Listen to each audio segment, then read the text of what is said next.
Selamat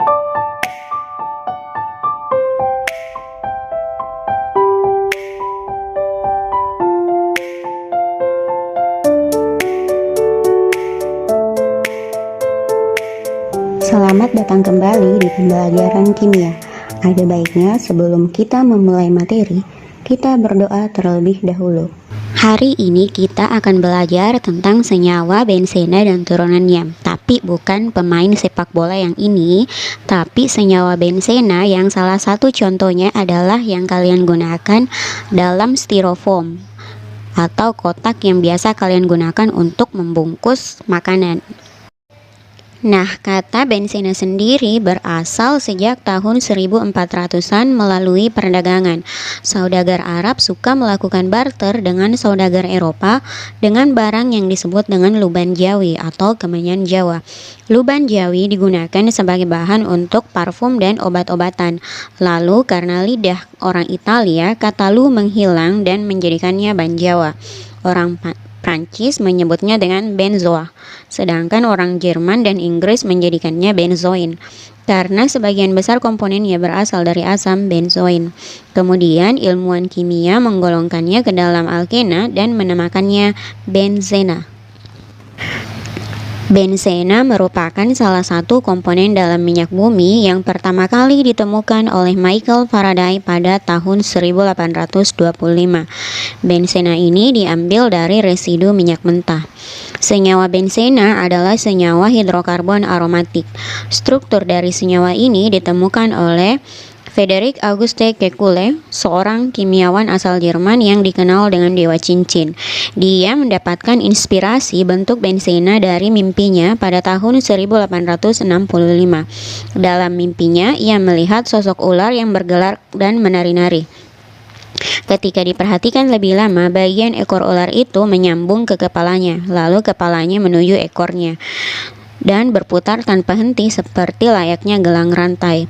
Kekulé lalu mengeluarkan hipotesis yang menggambarkan kalau struktur benzena berupa 6 atom karbon yang terdapat di sudut-sudut heksagon beraturan dengan satu atom hidrogen melekat pada tiap atom karbon. Rumus benzena C6H6 yang sebelumnya telah ditemukan oleh Mr. Reid kini menjadi lengkap dengan strukturnya. Menurut Kekulé, struktur pada benzena adalah ikatan tunggal dan ganda dua yang berselang-seling di sekeliling cincin. Supaya reaksi khusus pada alkena tidak terjadi, maka ikatan tunggal dan ganda ini harus bertukar posisi dengan cepat.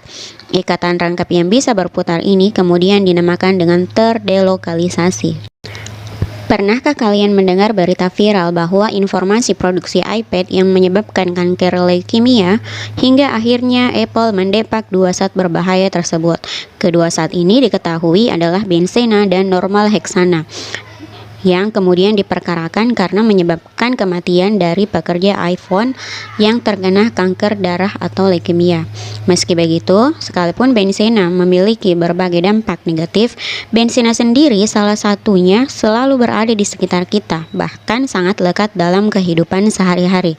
Berikut penjelasan tentang manfaat benzena. Ada banyak senyawa turunan benzena yang sering digunakan dalam kehidupan sehari-hari. Misalnya, yang pertama trinitrotoluena atau TNT yang digunakan sebagai bahan peledak. Kemudian yang kedua asam salisilat yang digunakan untuk salep dan bedak anti jamur. Kemudian yang ketiga aspirin yang digunakan sebagai obat penghilang rasa sakit atau analgesik dan penurun panas. Kemudian ada asam tereftalat yang digunakan sebagai serat polyester.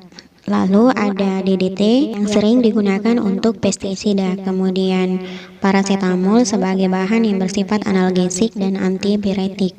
Nah, untuk lebih jelasnya bisa kalian lihat di slide berikut. Berikut ini ditampilkan struktur dari trinitrotoluena yang biasa digunakan sebagai bahan peledak. Berikutnya ditampilkan struktur dari DDT yang biasa digunakan sebagai pestisida. Contoh yang sering kalian gunakan misalnya insektisida. Kemudian di bagian berikutnya kita bisa melihat struktur dari turunan benzena lainnya, yaitu metil salisilat yang digunakan sebagai komponen utama obat gosok atau minyak angin. Selanjutnya senyawa sinamaldehida yang berfungsi sebagai pengontrol gula darah, mengontrol kadar kolesterol, dan anti-infeksi. Lalu struktur dari aspirin dan paracetamol. Aspirin biasanya digunakan untuk obat sakit kepala dan paracetamol sebagai obat untuk penurun panas. Selain sebagai obat-obatan, senyawa turunan benzena juga umumnya digunakan sebagai pemanis buatan yang diizinkan oleh Departemen Kesehatan. Contohnya sakarin, aspartam, dan sorbitol.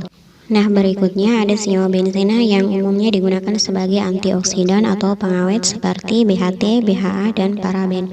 Kemudian bisa juga digunakan sebagai penghambat pertumbuhan bakteri. Contohnya, natrium benzoat yang biasa digunakan dalam pengawet makanan. Dalam bidang pangan, biasanya turunan benzena digunakan sebagai pemanis buatan dan juga sebagai zat aditif untuk pewarna makanan. Contoh turunan benzena yang sering digunakan untuk pewarna makanan adalah diazonium, yang merupakan senyawa aromatik yang terbuat dari bahan dasar anilin. Akan tetapi harus diperhatikan penggunaan pemanis dan pewarna makanan harus tetap dalam dosis yang telah ditentukan oleh Departemen Kesehatan. Karena ada beberapa bahan pewarna misalnya auramin yang berbahaya dan dilarang penggunaannya karena berpotensi menjadi karsinogen. Nah, itu tadi uraian materi kita tentang sejarah, sifat, dan beberapa contoh senyawa benzena yang bermanfaat bagi kehidupan sehari-hari. Semoga bermanfaat. Sampai jumpa di pertemuan selanjutnya.